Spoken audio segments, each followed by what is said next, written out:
Depende sa tunog. Open mo, open. Hindi kasama yung mukha mo. Yung ano lang. Ito yung video. Hindi nga sama mukha eh. Yung kamay lang. Oo nga. Kamay lang.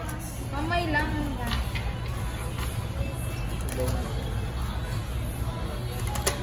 Ilang minutes daw? O, diba? Same lang. Tapos ilagay mo dyan, tapos ilaw. Plastic pa lang. Alam mo na eh. Try mo. Parehas lang yan. Ito yung ano. Ay, nakakaano kasi ito ng ano. Akala mo yung tutuli mo, sisiksik din. Tutuli. Maganda yung ano, walang ano. Yung walang ganito, no? Pero mabilis kasi yung malaglag. Hindi oh.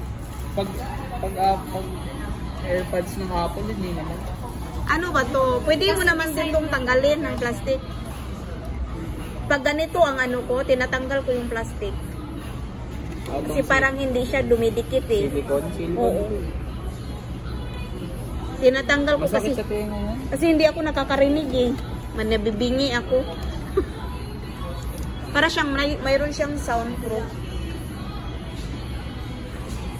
Patingin. May ano siya. Example, malubat na siya. Ibutang mo lang. Charge na siya. Oo, pang extra na yun. Testing ko kung maganda yung tunog. Okay lang kuya.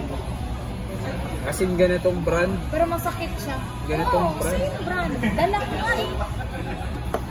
Magkano bili mo? Makalimutan ko sa TikTok. 100? Ako lang. Kaya nga class A siya. Anong pangalan na ito? Ay, pareha nga. Sabi ko nga eh. Pareha nga. Siyempre, alam Anong pangalan na ito?